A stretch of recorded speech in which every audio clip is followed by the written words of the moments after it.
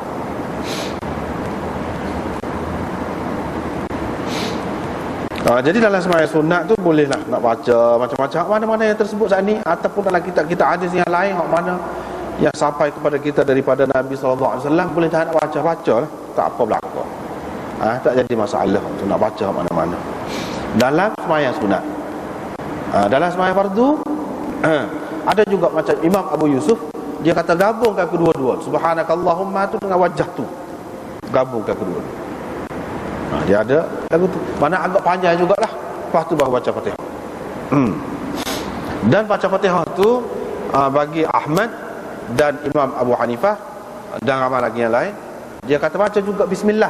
Lepas pada hak sani baca bismillahirrahmanirrahim.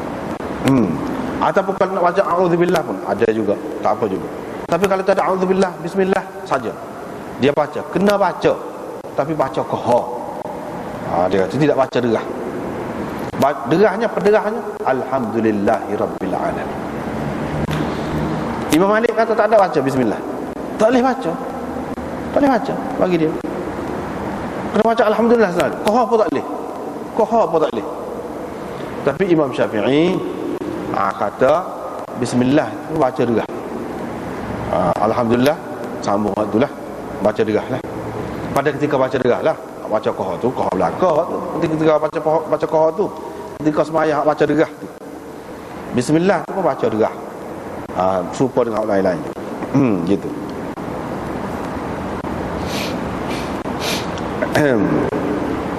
Tetapi ini masalah tarjih lah. Boleh berlaku, tak kisah. Nak baca mana-mana pun tak apa. Wajah tu ataupun subhanakallahumma tadi nak baca mana-mana satu. Hak moleknya kalau kita semayang jemaah, kita baca salah satu lah. Baca salah satu. Itu iman, supaya tidak jadi lama sangat, panjang sangat semayang. Sebab Nabi SAW pesan semua suruh takhfif semayang. Yang ni peringkat semayang, jangan lama-lama sangat. Sebab apa, orang di belakang ni macam-macam. Ada halnya macam-macam. Dengan sebab tu kita baca salah satu saja. Dan orang-orang Hanafi dan Ahmad, dia pilih subhanakallahumma itu. Baca hak tu sebab dia kata hak tu lebih ringkas. Tak pandai dengan wajah tu, lebih ringkas lagi. Sebab tu dia pilih hak. Selain daripada itu kata mereka, Sayyidina Abu Bakar aku baca, Sayyidina Umar aku baca hak tu. Bahkan Sayyidina Umar ajar orang di atas mimbar, subhanakallahumma, derah ajar. Orang baca tu dalam sembahyang. Sayyidina Uthman pun baca tu juga dalam sembahyang fardunya.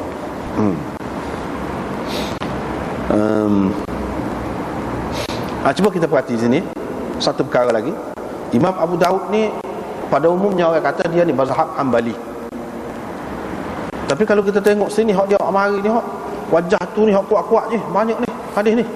Tetapi hak bab yang kedua tadi, hak pegangan Imam Ahmad, hak baca subhanakallahumma tu, kedua-duanya Imam Abu Daud pertikaikan.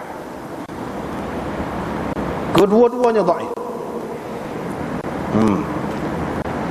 Seolah-olahnya Imam Abu Daud dia menterjihkan yang pertama ni, hak banyak ni, hak wajah tu. Inilah menunjukkan bahawa Imam Abu Daud ni tidak, dia bukan kata nak ikut Imam Ahmad saja. Dah, ada kalanya dia tidak serupa dengan Imam Ahmad. Itu satu. Yang kedua, boleh jadi juga Imam Abu Daud seperti Imam Ahmad, yang ni dia mentarjihkan baca subhanakallahumma juga, tetapi yang dikemukakan di sini ialah hadis hak dhaif. Hak sahih ada, hak sahih, hak hasan banyak dalam Muslim ke apa pun ada. Hak ni subhanakallahumma wa bihamdika ni ada. Tapi Abu Daud tak marah. Daripada sini kita dapat faham ulama-ulama hadis ni tidak semestinya dia karang kita hadis ni dia marah hak sahih belaka. Bukan dia tak tahu hak sahih, dia tahu. Dia tak siap marah tu tahu dah. Ada dah. Kita nak mari tarik yang lain. Dia nak ceritanya benda ni sampai kepada kita melalui perawi-perawi yang thiqah, yang kuat. Banyak perawi-perawi yang tidak kuat pada juga, tapi serupa dia riwayat. Ini tujuannya untuk membanyakkan sanad. Apabila banyak sanad, ramai orang meriwayatkan benda serupa, mana lebih meyakinkan lagi lah kita. Bukan makna dia pegang dengan hak ni, pegang dengan hak ni, tidak. Ataupun yang ketiga, walaupun dhaif, tapi ini dalam bab apa dia? Dalam bab fadilat saja.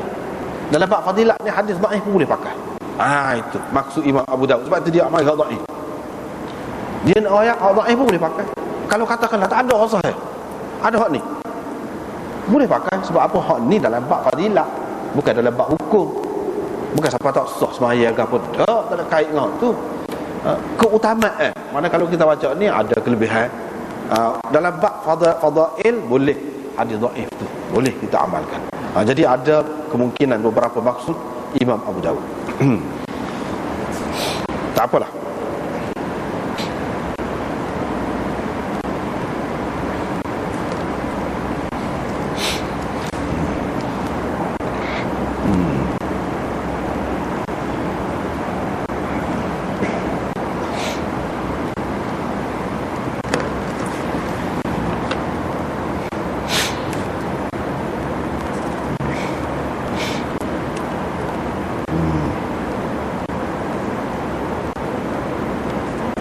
Gitu. Lepas tu kita tengok dari segi makna dia wajjahtu wajhiya lilladhi fatara as-samawati wal ardh. Ku hadapkan wajahku, yakni diriku, ku hadapkan diriku, yakni dengan ibadat ini. Satu makna. Satu lagi dengan makna wajjahtu wajhiya wajhi, maksudnya aku ikhlaskan ibadatku. Itu makna dia, kepada Tuhan yang menciptakan langit-langit dan bumi. Aku ikhlaskan wajah, maksudku. Itu. Dan dia kata dalam syarah ni dia sebut, sayugianya kepada orang-orang yang sembahyang ni, pada ketika dia kata hak ni, dia kena ingat molek. Hadirkan maknanya. Biar ingat makna dia tu, molek. Biar betul-betul dia ni seseorang yang menghadap Allah Subhanahu Wa Taala dengan penuh ikhlas. Wa illa kana kadhiban, kalau tidak dia berdusta. Kalau tidak dia berdusta. Dusta yang paling keji, paling jelek sekali ialah dusta yang dilakukan ketika seseorang itu berdiri di hadapan Tuhan yang tidak tersembunyi kepadanya apa sahaja. Kepada Tuhan fadharas samawati wal ard, yang menciptakannya, menciptakan langit bumi. Kamu ada mencipta sebelum pada ni tak ada contoh. Tak ada contoh. Itu makna mencipta. Fatara tu buat sesuatu dengan tidak ada contoh sebelumnya. Fataras samawati wal ard.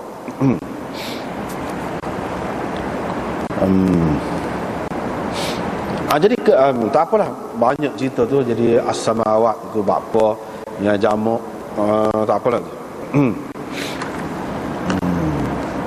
Hanifan yakni dengan meninggalkan segala ajaran yang tak betul. Itu makna hanifan. Yani aku hadapkan diriku kepada Allah yang menciptakan langit-langit dan bumi, dalam keadaan aku meninggalkan segala ajaran yang tak betul, menuju kepada ajaran yang betul, dan tetap di atas ajaran yang betul. Itu makna hanifan. Tinggal hak tak betul, tetap teguh berada di atas yang betul. Itu makna hanif. Musliman, dalam keadaan menyerah diri kepada Allah. Wa ma ana minal musyrikin, bukanlah aku termasuk di antara orang-orang musyrikin.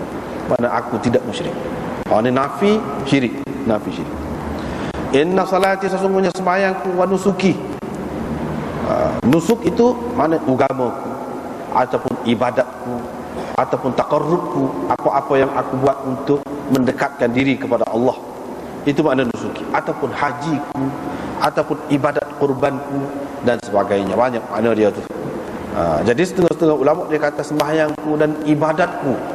Sembahyang itu hak khusus. Ibadat tu, sembahyang itu masuk dalam tu dah. Tapi sembahyang itu disebut khusus suku sebab memang dia tu ada kedudukan yang teristimewa. Dan ibadat-ibadat yang lain. Begitu. Wa mahyaya, hidup, matiku. Hidupku matiku lillah, kerana Allah, Tuhan sekalian alam. Alam ni kan dia selain daripada Allah. Alam, surga, neraka, malaikat, apa tu semua alam lah. Tuhan sekalian alam. Selain daripada dia tu, dialah yang menciptanya. Jadi segala-gala kita ni, hidup kita, mati kita ni, lillahi rabbil alamin, kerana Allah. Bukan kerana benda lain. Ni ikhlas. Ni nak tanam ikhlas, biar kejap. La syarikalah, tiada sekutu baginya. Bila tadi tu kita kata kerana dia semata-mata tu pun tak ada sekutu, dah tu kira. Sekali lagi kata, mana kita nafikan tiada sekutu baginya. Jadi kita tidak kongsikan dia dengan sesiapa pun dalam ibadat, dalam apa-apa pun. Wa bidzalika umirtu, dengan ajaran itulah aku diperintahkan, yakni membawanya. Jadi aku diperintahkan bawa ajaran. Setiap orang yang baca tu mana kata lagu tu asalnya Nabi SAW lah. Hak kemudian ni kita, mana itulah kita diajar suruh bawa tu kerana Allah belaka. Wa ana awwalul muslimin, akulah orang yang mula-mula Islam. Tadi kan kita baca dalam salah satu riwayat tadi, perawi dia kata kalau sampai situ wa ana minal muslimin, kata dia. Jangan baca wa ana awwalul muslimin.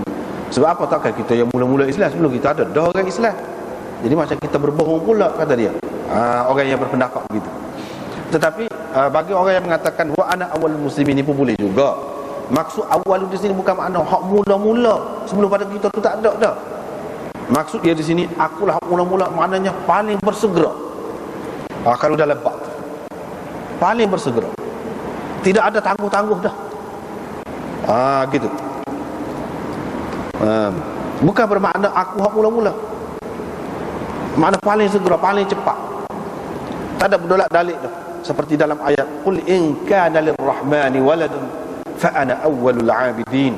Katakan kalaulah Tuhan Rahman itu ada anak, seperti mana dakwaan kamu yang kamu nak sembah je, akulah mula-mula nak sembah. Kalau sungguh masalahnya dia tak ada anak. Kalau dia tu ada anak, dan anak dia tu perlu disembah, akulah mula-mula nak sembah. Jadi makna hak mula-mula di sini bukan makna hak mula-mula sebelum pada tu tak ada orang sembah dah. Makna akulah yang paling cepat, tak ada kau orang, dah kat aku maknanya. Seperti juga Musa berkata wa ana awwalul mu'minin dalam Quran. Wa ana awwalul mu'minin, akulah orang yang mula-mula mukmin. Bukan makna sebelum aku tak ada orang mukmin. Nabi Adam, Nabi Idris, apa tu lah, ke mana dah. Maksudnya hak mula-mula, maksudnya yang cepat, paling cepat, tak ada kau orang. Kalau boleh kita nak hak mula-mula sekali, nombor satu gitu.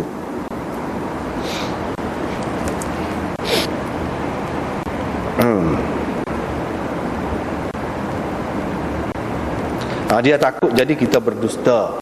Tapi kalau kita ingat awal muslimin tadi dengan makna bersegera cepat nak nombor satu kalau boleh, kita tu tak apa, tidak ada makna dusta tu. Tapi kalau kita ingat kita lah mula-mula, sebab tu setengah ulama kata kalau dengan ingat kita lah yang mula-mula, orang Islam mula-mula sekali, ingat lagu tu, tak sah sembahyang. Jangan siapa tak sah sembahyang, dia kata gitu. Pasal apa? Dusta besar. Tak boleh lah. Jadi awal muslimin tu kena faham sepada dia lah. Maknanya kalau tidak pun wa ana minal muslimin, kata dia. Wa ana minal muslimin, saya termasuk di antara orang Islam. Ya Allah, engkaulah raja yang sebenarnya. La ilaha illa anta. Sebab apa? Sebab apa sebut ni? Sebab kan dalam dunia ni pun ada raja juga, tapi raja yang tidak sebenar. Sebenar dah kira-kira manusia tu, tapi hak sebenar-benarnya raja tidak. Takut-takut kita terlupa lah. Takut-takut kita terlupa. Jadi raja hak sebenar yang berkuasa sebenarnya ialah Allah. Tidak ada sekutu baginya. Anta Rabbi, engkaulah Tuhanku. Rabb ni maknanya yang menjaga, yang mengasuh, mendidik, memperkembangkan sesuatu daripada tidak sempurna kepada sempurna. Itu makna Rabb. Rabbil alamin, Tuhan buat alam ni semua lagu tu belakang. Daripada tak sempurna, dia buat sempurna, paling comel, paling molek. Daripada sikit, dia buat besar. Daripada kecil, besar. Daripada kanak-kanak jadi orang tua. Itu makna Rabb. Dia buat tu paling molek. Engkaulah Tuhanku, Rabbku, wa ana abduka, dan aku hambamu. Zalamtu nafsi, aku telah menzalimi diriku. Menzalimi diriku itu maksudnya melakukan maksiat dan sebagainya lah. Apa makna Nabi SAW baca ni? Dia ada buat dosa, dia ada apa? Tak ada. Ni dia nak ajar orang lah. Dia nak ajar orang. Ataupun ini disebutkan sebagai menyatakan kerendahan diri dia. Hak mana ketelanjuran itu dia kira itu sebagai kesalahan, kezaliman yang dilakukan ke atas dirinya. Wa ataraftu bi dhanbi, aku mengakui dosaku. Jadi dosa di sini kalau nak kepada Nabi itu bukan dosa sebab dia maksum. Tetapi yang disebut sebagai dosa di sini ialah ketelanjuran dia ataupun kesilapan dia mungkin dalam beberapa perkara. Itulah yang dimaksudkan dengan dhanbi. Tapi kalau kepada orang lain memang dosa sungguh. Aku mengakui dosaku. Faghfir li dhunubi jami'a, oleh itu ampunilah dosa-dosaku semua sekali. Innahu la yaghfiru dhunuba illa anta, kerana sesungguhnya tidak ada yang dapat mengampunkan dosa ni kecuali engkau. Jadi hak lain tak ada. Dalam Islam ni tak ada orang lain yang boleh mengampunkan dosa, tak ada. Sebab agama lain tak ada. Nabi pun tak boleh mengampunkan dosa, tak boleh. Dia hanya boleh minta dengan Tuhan, minta biar Tuhan ampunkan dosa. Orang lain pun boleh minta, ya Allah ampunkan dosa saudara saya, boleh. Tidak, Nabi pun setara tu. Nak kata aku ampun, aku ampun tak? Tak ada dalam Islam, tak ada. Dalam agama lain semua sudah berubah dah. Agama-agama yang ada dalam dunia ni, padri ke siapakah, dia boleh kata saya ampunkan, boleh kata. Inilah juga menunjukkan bahawa agama lain itu sudah tidak tak boleh dipakai lagi. Munasabahlah kalau Islam kata agama lain itu sudah mansukh, munasabah. Banyak perkara tu tak kena lah, sebab tak adil. Kalau nak manusia boleh mengampunkan dia tu, secara mana dia nak mengampunkan orang?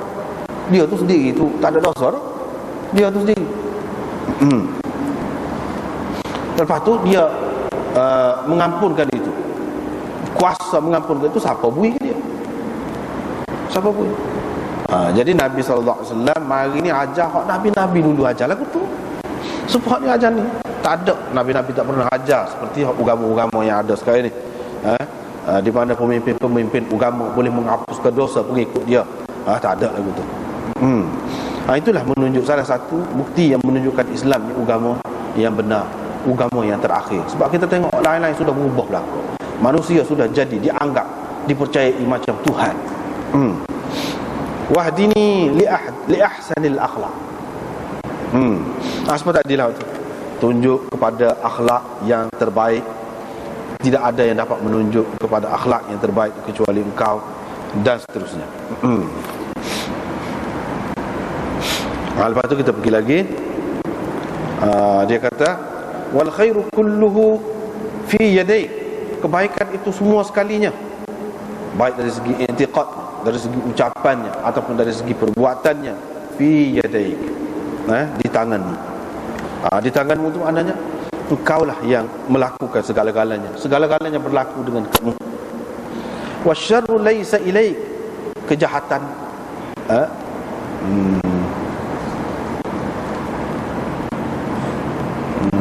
ada tak ada je. Dalam nuskhah kebanyakannya tak ada wasyarru laysa ilaik. Tetapi ia ada di dalam hasyiah mujtabaiyah.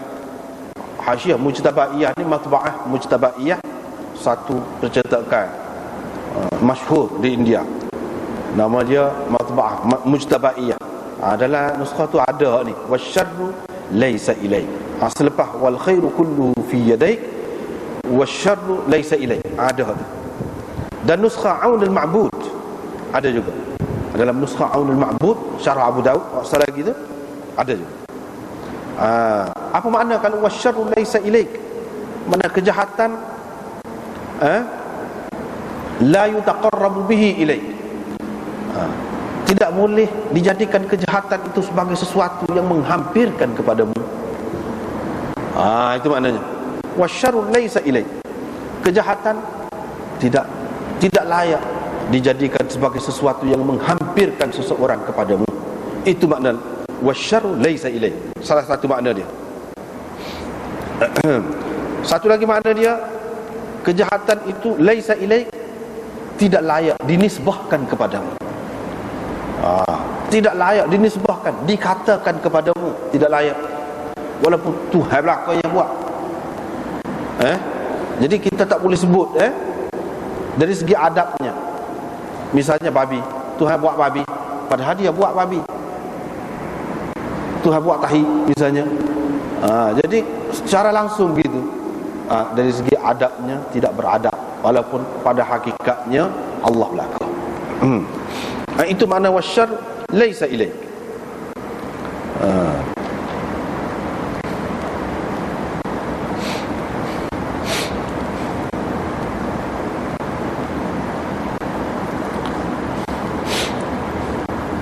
Ataupun yang mana yang ketiganya wasyarru laysa ilaik, mana kejahatan laysa ilaik, bukanlah boleh ditujukan kepadamu.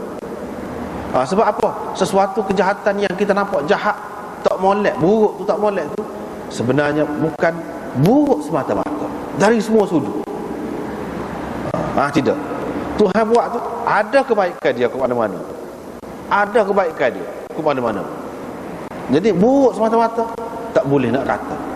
Kalau perbuatan Allah Subhanahu Wa Taala. Dia buat api, walaupun orang tu kena api lah, kita kata terbakar hangus habis rumah dia, tak boleh kata api tu tak molek kalau Tuhan buat. Tak boleh kata. Sebab apa? Hak molek dia tu ada. Manusia mati tak molek lah, sedih kan? Hak mana mati tu, keluarga mati tu menangis. Tak molek lah, kemalangan lah kita. Tetapi molek dari segi yang lain.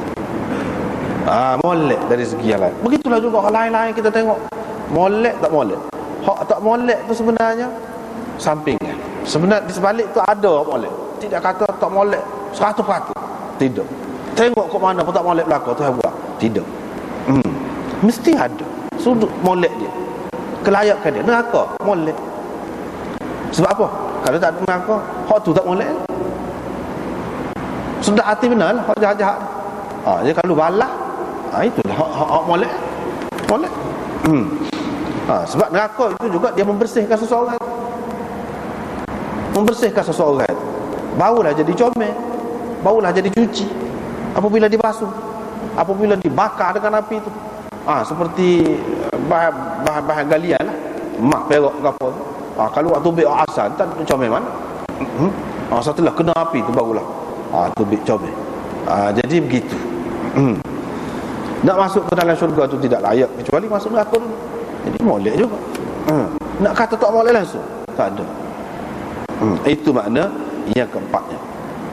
Yang kelimanya, iaitu asyar laisa ilaik, yakni keburukan tidak sampai kepadamu. Keburukan tidak sampai kepadamu, yakni hak sampai kepadamu, ilaihi yas'adul kalimut thayyib. Ini ucapan-ucapan yang baik ataupun ajaran-ajaran yang baik, hak itulah yang sampai kepada Allah, yakni yang Allah terima. Yang Allah terima. Hak tak molek tu Tuhan tak terima.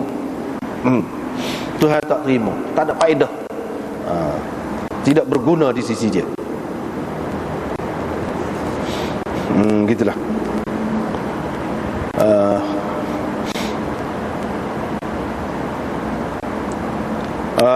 Tabarakta wa ta'alaik, astaghfiruka wa atubu ilaik, dan seterusnya. Begitulah.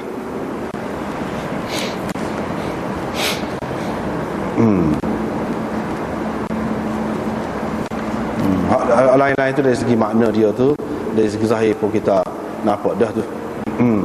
Mana puji-pujian kita kepada Allah, kalau kita nak sebut dengan lidah nisa, tak padah.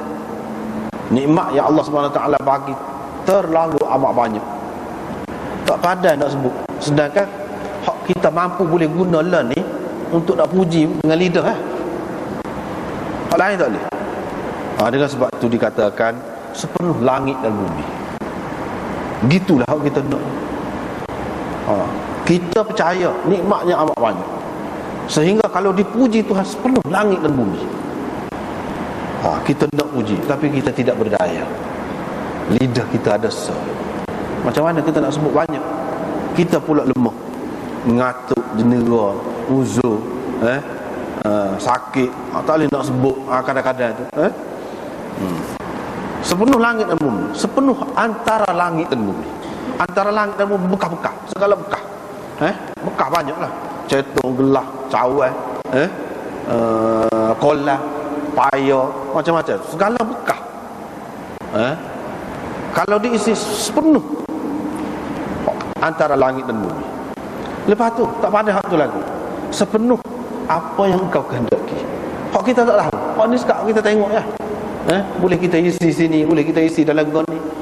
Ni muat boleh bubuh dalam ni. Kalau kita nak bubuh, seratus kita tahu, banyak lagi hak kita tidak tahu.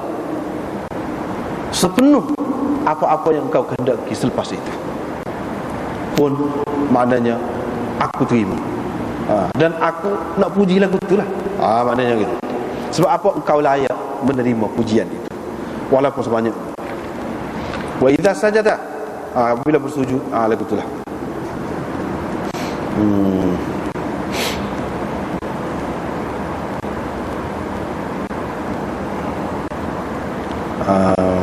Lain-lain itu lebih kurang itulah.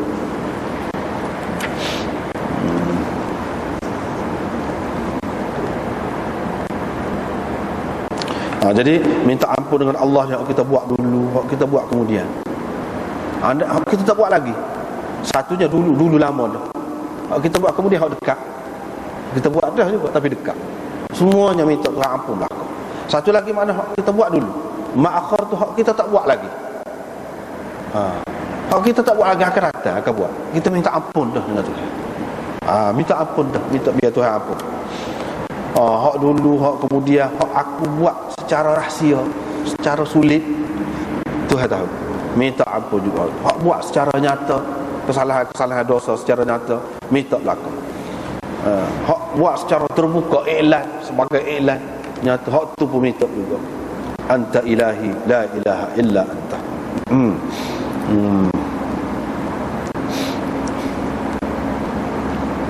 Lepas tu sahabat ucapkan alhamdulillah hamdan katsiran begini-begini tu, tidak salah. Nabi SAW kata tak apa, kata lagu tu. Itu sesuai dengan Imam Malik katalah, doa ataupun puji gapo semua tu bolehlah kita lakukan dalam sembahyang, di mana-mana, bahagian mana-mana pun.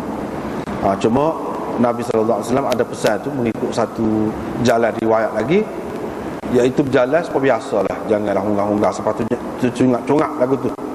Lepas tu setakat mana hak dah sembahyang lah. Kalau hak tak ada tu, tambahlah apa Datuk Imam bagi salam. Lepas tu hak ni berlindung dengan Allah daripada syaitan ke apa. Syaitan ni macam-macam lah cara dia. Iaitu dalam bentuk naf dan hamz. Jadi semua ni hak tak molek berlaku dalam bentuk ungkapan-ungkapan yang tidak baik, dalam bentuk semburan-semburan yang bisa semburan dia tu menyebabkan jadi orang terpukau, supaya kena sihir ke apa tu. Tu minta berlindung daripada hak tu lah. Tu dia ada bantuan ataupun kerjasama syaitan lah juga tu, dalam hak orang buat sihir ke apa tu, minta berlindung daripada tu. Wa hamzihi, kegilaan dia. Jadi kegilaan syaitan ni pun ada gila juga. Minta berlindung berlaku.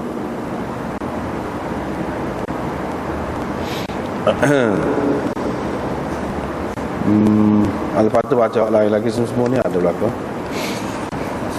Maknanya ada sebut tadi, kita baca tadi tu boleh baca belaka lah. Terutamanya di dalam sembahyang sunat.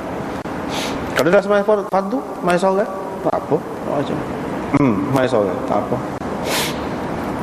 Tapi kalau jadi tu imam, tak usah baca belaka ni panjang. Lagi kan ayat-ayat tu pun baca pendek. Ni lagilah moleknya kita kena pendek. Kita kena pendek. Tetapi kalau sama-sama setuju, sama-sama setuju nak baca ke apa, tak apa. Tak apa. Jadi dalam riwayat-riwayat tadi jelas menunjukkan orang kata ini untuk sunat saja, tidak. Bahkan ada dengan jelas di antara riwayat yang kita baca tadi menyebutkan bahawa dalam sembahyang fardu baca juga. Tetapi kebanyakannya memang tidak dinafikan adalah dalam sembahyang sunat, seperti dia sebut sembahyang malam ke apa tu, memanglah. Imam Malik mengatakan tak apa doa dalam sembahyang ni, di awal ke, di tengah ke, di akhir ke, dalam sembahyang fardu ke, dalam sembahyang sunat, tak apa, boleh. Jadi nak doa hak ma'thur ke ataupun tidak ma'thur, tak apa. Hak kita rekod diri, kita nak minta doa dengan Tuhan, tak apa dalam sembahyang. Itu sebab dalam Mudawwanah Imam Malik mengatakan tidak mengapa seseorang tu berdoa untuk segala hajatnya dalam sembahyang fardu, hajat-hajat dunia dan akhiratnya, pada ketika berdiri, pada ketika duduk, pada ketika sujud. Tetapi Imam Malik kata makruh, tak suka. Dia tak suka baca dalam rokok. Dalam rokok tak usah. Hak lain ketika berdiri, ketika sujud, ketika duduk, antara dua sujud apa kau boleh berlaku.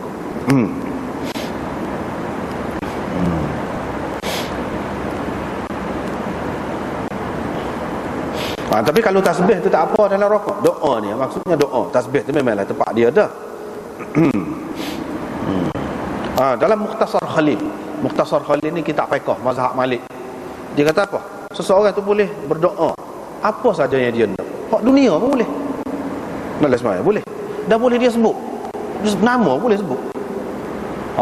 Kalau dia wasamma man ahabba, kalau dia sayang kepada seseorang tu, boleh sebut nama, minta dengan Tuhan, boleh, tak ada apa. Walau qala ya fulan fa'ala Allahu bika kadza lam tabtul.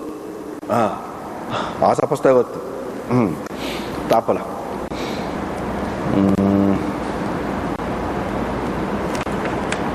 Cuba di sini apa gitu.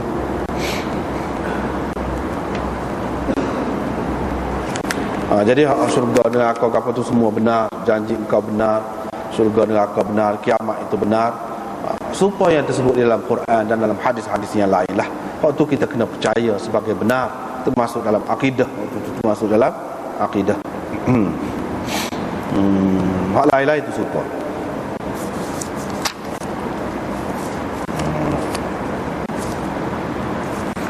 Hak lain-lain itu supaya.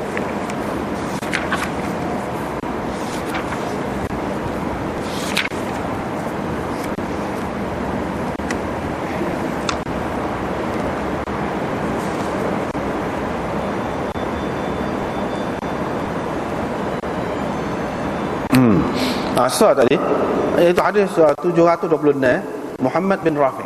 Ini kepada hak istilah lah, kepada hak ngaji sikit. Ada faedah lah ni. Iaitu Abu Nuh Qurat haddatsana Ikrimah bi isnadihi bila ikhbar wa ma'nahu. Apa makna tu?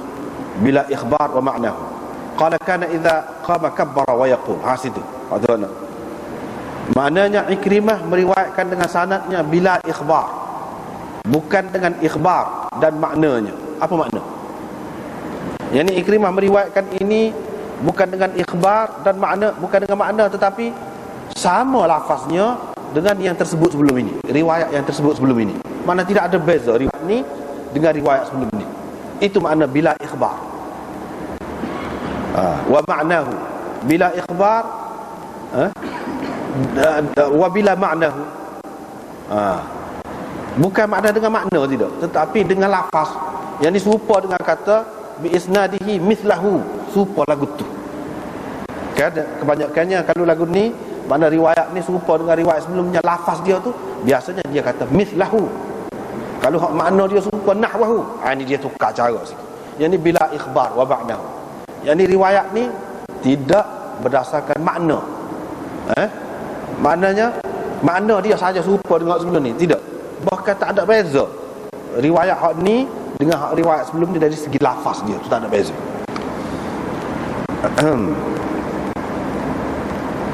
Satu, mengikut setengah-setengah nuskhahnya bila ikhbar, tetapi mengikut setengah-setengahnya bil ikhbar. Gitu. Mana tak ada nafi tu, la tu tak ada. Bil ikhbar. Kalau ikhbar, kalau bil ikhbar wa ma'nahu, artinya makna dia saja sama, lafaz dia tidak sama. Situ. Tak apalah.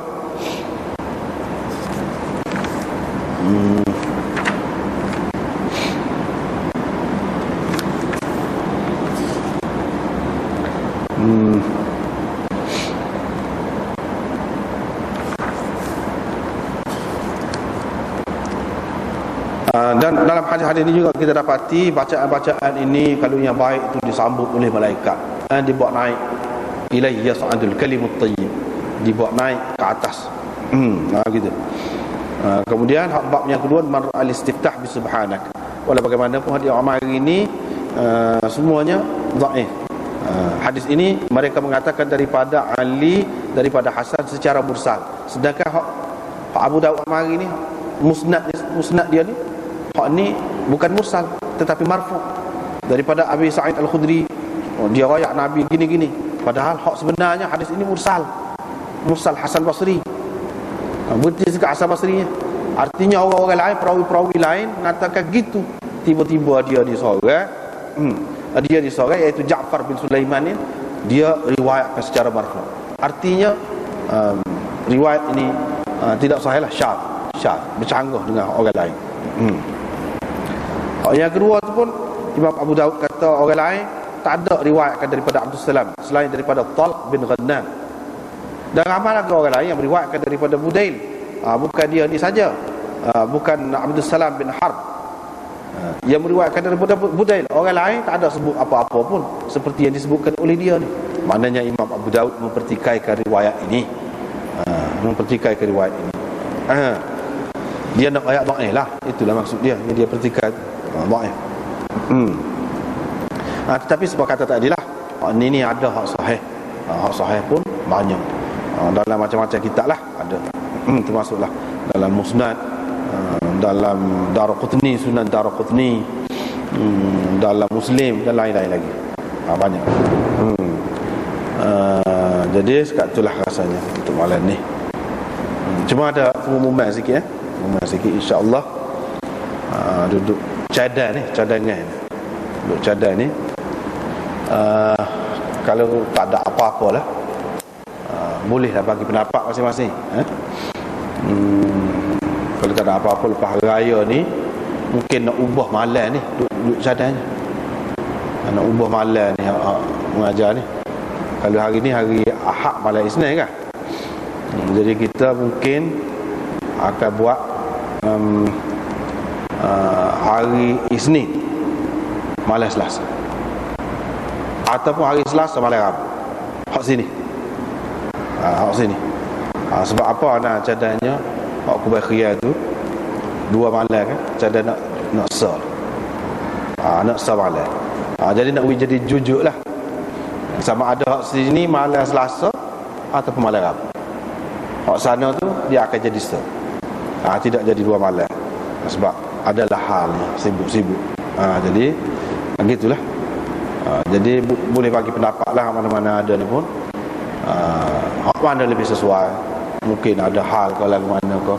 Tapi kalau nak melera belakang payah juga. Anaknya duduk nampaknya lebih sedap. Kalau hak sini seperti tertib lah ni lah dulu. Yang ni malam Selasa. Hari sini malam Selasa. Hari Selasa malam Rabu tu berkhiyar. Hari Rabu malam Khamis tu masjid langgar. Habislah 3 malam saja. Kau kurang dah kiranya. Kau kurang tu sebab ada hal lah. InsyaAllah InsyaAllah baik. Wallah